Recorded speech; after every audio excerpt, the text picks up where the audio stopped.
What if I told you that the version of you are probably most proud of, the version of you who's done everything right, checked all those boxes, that that version of you is actually the one person that's in the way of your life? I've been thinking about this a lot lately.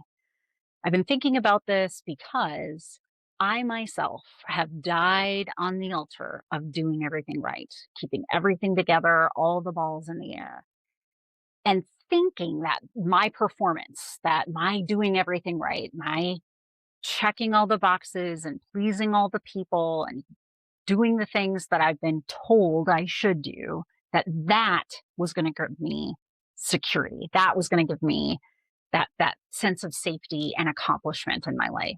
And instead, I found myself in shambles in my life. I found myself in a double life. I found myself really at my rock bottom. And it was only there when I finally figured out the secret, how it was to get into a centered life. And it just so happened that it started to happen for me in midlife, and it happens for many of us in midlife. Today, we're going to talk about the great unlearning. That's what I'm calling this. The great unlearning of the absolute sham, the absolute fallacy that doing everything right is somehow the end all be all, and that we should be striving towards that. In fact, I am going to say that midlife can be an invitation for all of us to look at the mess that our life is, wherever we're at, and love it right there. And that is the only thing that's going to save us.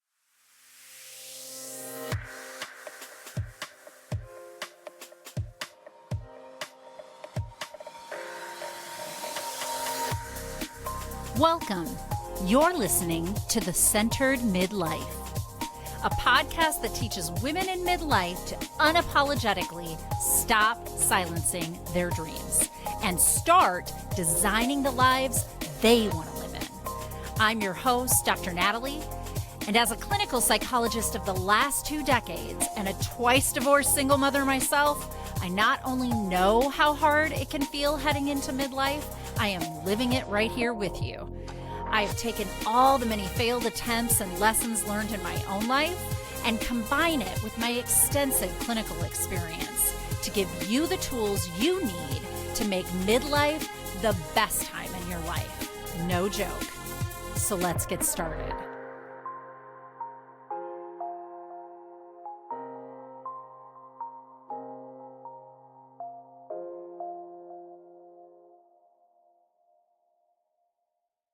Welcome back, everybody. If you haven't noticed already, there's a brand new look to the podcast and a little bit of a new name. We're going to call this the Centered Midlife. Used to be Midlife Crisis to a Centered Life Thriving. It's quite a mouthful. Thought we would simplify. And it's not just the centered midlife, but what I want us to work on this year in season 4 is how to reclaim our self-worth during midlife and doing it the right way this time, instead of from the outside in, proving ourselves to others and to the world and doing all the right things, checking off all of the things on our list by doing everything right. I want us actually to reclaim our self-worth from the inside out. And that is where we're going to start this year. And I think that the best way that I can help us understand what I'm trying to get at here is just to use some life examples. So I want to take you back. I want you to come back with me to a holiday dinner that I put together. And this holiday dinner was one where my entire in-law family and extended in-law family was going to be there. So there were grandmas and grandpas, and there were aunts, uncles, cousins, everybody. And the house that my husband and I had built was, huge and had the capacity to do this. So this was kind of always our dream, right? I thought I was doing everything right. I thought that I was on top of things. This holiday dinner was something I put a lot of time, a lot of effort in. Do you hear yourself in this? Because I don't think I'm alone, right? I don't think that I'm alone in believing that, I was supposed to get married and I was supposed to have kids and I was supposed to do the holiday dinners as part of this idea of checking off the boxes and doing everything right, right? Doing what I should do. And I say should in quotations here because honestly, uh, we end up shooting all over ourselves when we're in this predicament. But I'm taking you back. I can still kind of feel the weight of the dishes. And I remember having Cornish hens and a ham because I had different people that like different kinds of, proteins and poultry and meats. I overdid it probably because that's just who I am. And that was how I showed up to things and how I thought I was creating safety and security. Now, meanwhile, my husband of the time had told me that he needed to leave early that day on a business trip. So we were celebrating on a Sunday. The family was going to, drive back in the morning, but he needed to catch a plane that evening. So midway through all of the time and the effort that I had put forward, I just watched him walk out the door. And it wasn't even my family that was over, it was his family, which is our family. I know, I understand. It's my kids' cousins, those things. But there was something about it that didn't sit right. Right. But here's where I doubled down, my friends. I wanted to be the best wife and I wanted to come across like it didn't bother me a lick.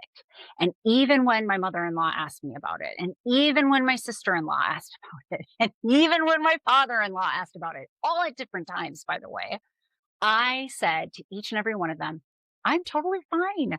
This is totally normal. This is part of his job. He needs to fly out of town.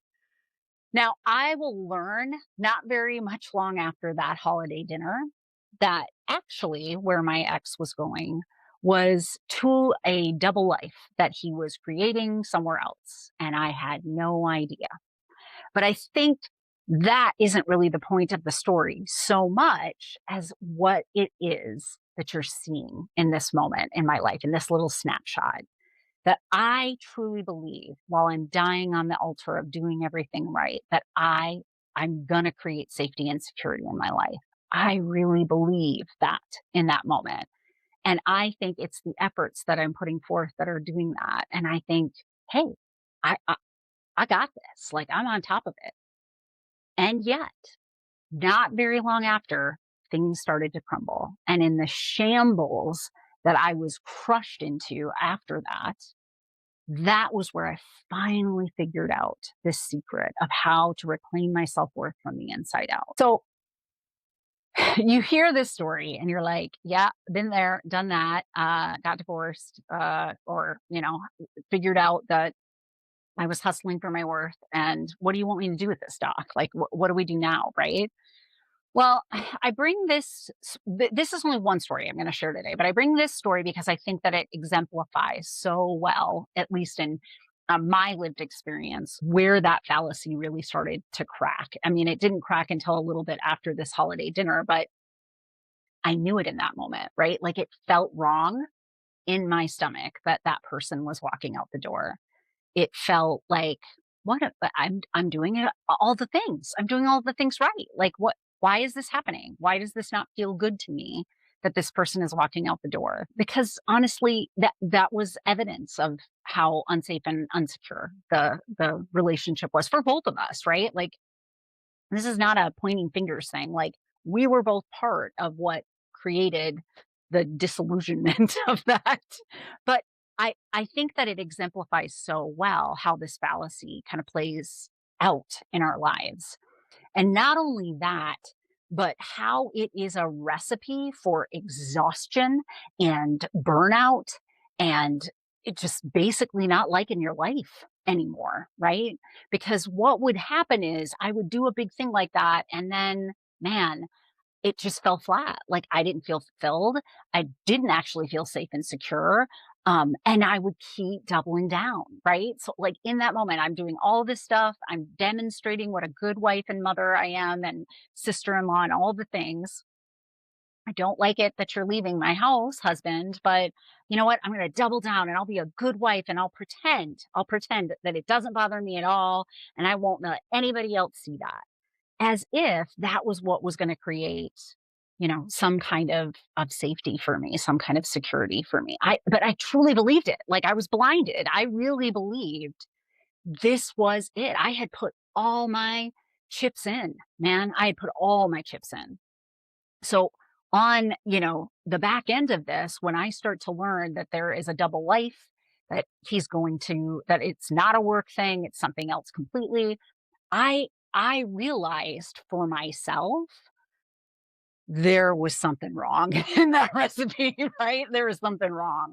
And so, shortly after having been divorced, I can remember really seeing how I had participated in my own suffering. And as you start to glimpse that, it's a really hard time. It's a really, really hard time. Now, I don't want to get ahead of myself because I want to talk about how I showed up to that differently than I'd ever done before in my life, and how that is the secret sauce that I want to preach about from the rooftops, from the mountaintops, from the whatever tops. I want you to understand how to do this. So that story exemplifies it. And here's where we are. I'm going to use a metaphor, and you may have heard this metaphor before, but it's the difference between the lighthouse and the tugboat. And I think that this analogy is going to be really helpful in what I'm trying to get across today. So that holiday dinner, I'm a tugboat. That marriage, I'm a tugboat, right? The whole idea of investing in this perfectionistic idea that if I do everything right, I'll be okay. That is, you are the tugboat in the bay that, goes out and grabs those boats that are having trouble and tugs them back in. And you are putting all of your fuel and all of your effort and all of your time, person at a time, one boat at a time, trying to fix things, right? Bringing them in and bringing them in and bringing them in. This is an inefficient way to create safety and security in your life, right? I understand that part of who I am as a person, part of my value is I want to give. I want to be somebody that helps people. I know that sounds just so cliche, but it's just true. It's who I am. I get a lot of reward from that. But what I was getting during that time of my life was exhausted. That's what I was getting. I was getting burned out.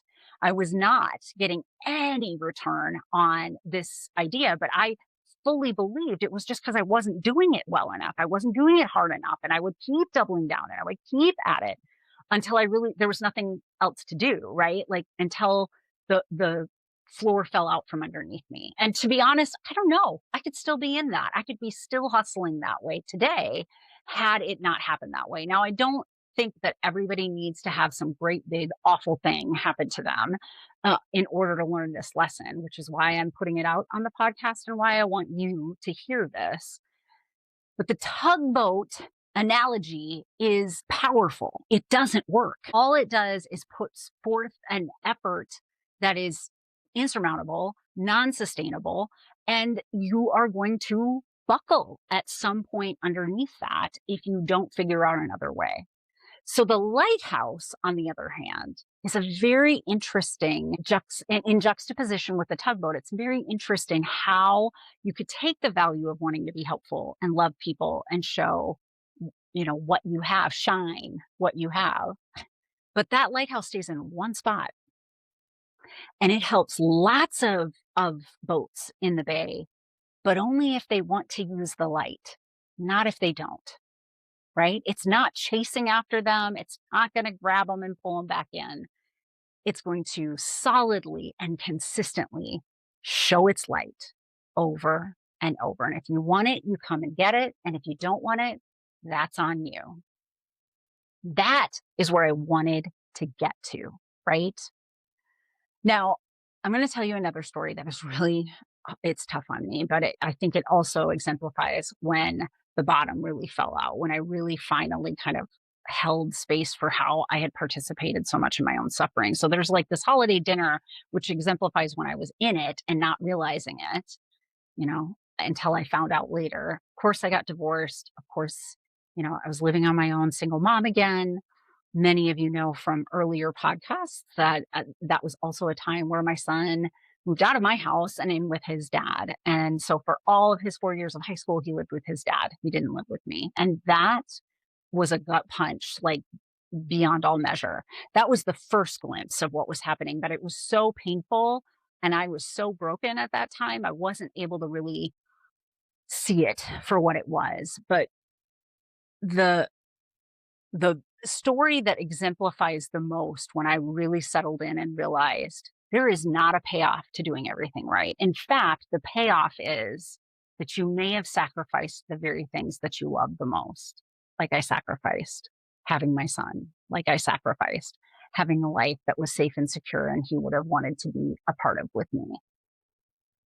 I was sitting at a graduation dinner. So he had just graduated from high school, and the people at the table are my younger daughter next to me, who's, I don't know, probably like 6 at the time, 7-ish at the time. And then there's his dad and his half sister and his stepmother, and his girlfriend came with us and her parents. And that's kind of the atmosphere, right? And I'm sitting at this table and I don't know if you've ever had this experience, but in this moment, I am feeling like separate from what's happening. Like I'm watching it, but I'm not participating in it.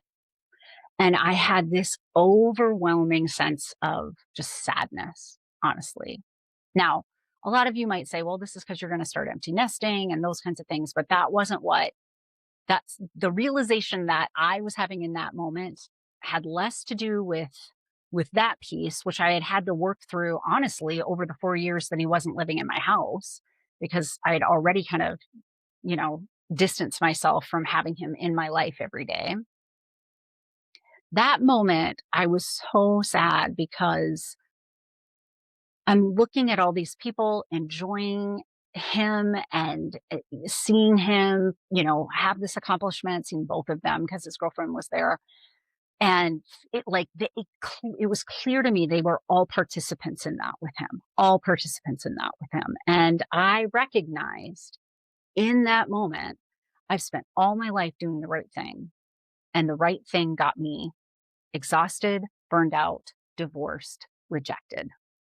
And it sacrificed the one thing that meant everything to me, which was my kids, my son in this particular example. So I left early, excused ourselves, and went home. And I cried. Like I just lost my mind crying because I really let myself hold the negative impact that believing in that fallacy that doing everything right is the way I should live my life and that that is somehow going to bring this great outcome for me, that it was all a lie, that it was all a lie. And it was a lie that I told myself, and it was a lie that the world tells us and that we buy into, all of those things, right? I wasn't mad. I wasn't accusing anybody. By that time, I really wasn't even mad at myself about it anymore. Not long before that particular dinner was when things started for me, like a couple years before that, about when he was in middle of high school, when things started for me where I started to pull myself back together. And from the inside out, I started to heal myself by seeing my own worth, by understanding that my performance never had anything to do with this, that hustling was never what was going to create impact in my life, that I had value just because I was. And that the only thing that was going to save me when I had lost absolutely everything that I could think of was to love myself. And I don't know why that epiphany came, but it did. A small intuition voice inside me. And I knew in that moment that I was in the paradox of knowing that that was true, that I was going to have to love myself through this, that I am the only me that I ever get, and I'm going to be stuck with me for the rest of my life. And all these people are going to leave me at some point. It's all of the jobs, all of the people, all of the things are going to keep changing, keep, evolving across time. That will always be what's happening. And the only person that I always have is me. So I understood this to be true. Like, if I'm gonna get better, I have to love me because I'm the only one who's with me always and will be with me always. And on the other hand, I knew I had no clue how I was gonna do that. Not an inkling. how I was going to get myself out of that hole. So that realization had already happened for me while I'm sitting at the table watching these people have this beautiful moment with my son and feeling like I was an outsider in that, right? Grieving the impact that living, the lie of believing if I did everything right that I would have a good life, like what I had really sacrificed as a result of that. This is a tough couple stories to put together for you, but they are definitely representative of that tugboat and lighthouse. I knew that lighthouse loving me was I'm going to stay in one spot and I am no longer going to go out and pull ghost boats that aren't even real, because my marriages weren't real. Like the stuff that I was hustling for, it wasn't real. I'm not going to spend my fuel and my energy and my time doing any of that anymore, one at a time, because it's useless. It's maybe in the moment I have some gratification, but long term, I'm a tugboat that blows her engine, that burns out, right? No, I'm going to be a lighthouse. I'm going to take care of that lighthouse. I'm going to make sure that light shines bright, and I am never going to leave that lighthouse's side. I will be there. And I know if I do that, I have more impact than if I decide to go out in that tugboat and help people again. So I started the process of loving myself, learning how to love myself, right? Learning how to take care of me, learning how to let go of programming and conditioning that told me that that was a selfish thing to do, and showing up for myself over and over and over. And I made mistakes and I didn't do it well. And I still today am growing in that. But I want you also to be growing in that. I want you also to join me in this centered midlife where we reclaim our self worth from the inside out. I really want that for you. And I think that you really have to acknowledge that the kernel of wisdom in this story really is that at your lowest, you have not earned shit. At your lowest, at your rock bottom, in shambles, when your life is not what you wanted it to be, even though you served on the altar of doing everything right. It's that moment that the shift happens from performance to loving yourself and knowing you have worth. You're loving yourself in the worst moment of your life, right? That's what I did.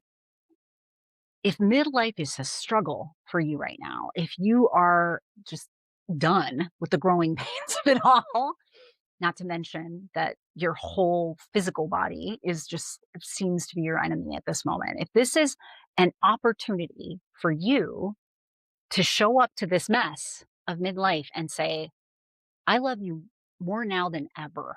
I love me more now than ever. I want you to say that to yourself. I love me more now than ever before. That's the pivot, right? We have to get out of this performative idea that we can work harder, we can do it better, we can be more perfect, we can be the best, version of ourselves in this role and that role and this role.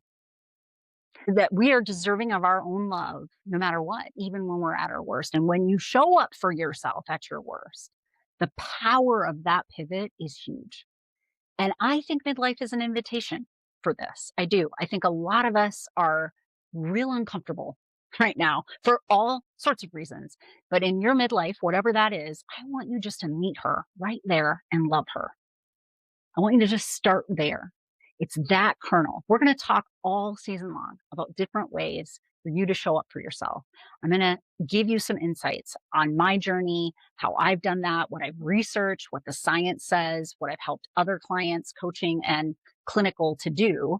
But today, I just want you to walk away from this knowing this kernel. I just need to pivot and love myself at my worst, because then I'm really loving who I am and not the product that I'm putting out in the world, not how I'm hustling, not how I perform for other people, not my role, none of those things. I just love me in the mess. That's the pivot that you need to have at this point in your midlife to get to a centered midlife. So I invite you to think about this. Where in your life, where in your life are you dying on the altar of doing everything right? Where are you sacrificing too much? Where are you a tugboat, depleting your energy and your fuel when you're only pulling in one person at a time? Gratification is not, the outcome is not giving you what you really want, which is to love your life, right? To just be content, maybe even experience joy. Oh, like we could only hope. Where is that happening in your life right now? I want you to journal about this, to reflect about this, to go for a walk and think about this, to call a girlfriend and talk about it. Shoot, go online, post it on any of my social media, and I will listen to it and I will respond to it. I promise you. I want you to think about this long and hard. I do. Because I think that this is the piece, this is the place that you're going to start to feel better. This is the pivot that you need. And after you've spent some time in that reflection, I want you to remember this, okay? We are reclaiming our self-worth from the inside out. And what that really means is you do not need to fix yourself.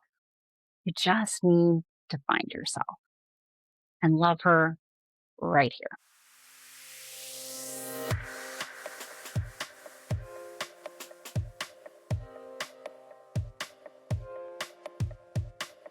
Because I am a licensed clinical psychologist in the state of Minnesota, I have to make sure at the end of each of these episodes that I give you the disclaimer that none of the material that I talk about in these podcasts is meant to replace any kind of therapy or formal medical or mental health treatment. And in fact, anything that I offer on my website, my coaching programs, any kind of psychoeducational materials that I release are not a replacement for that level of care. So just take that into account when you listen. This is information for you, and hopefully you find it of value, both as an educational tool and for your entertainment. And I also want to mention that if anyone you know is in a mental health crisis, needs additional help, I always include these two crisis resources. They're available to anybody. Pick up the phone and dial 988 for the National Suicide Prevention Lifeline.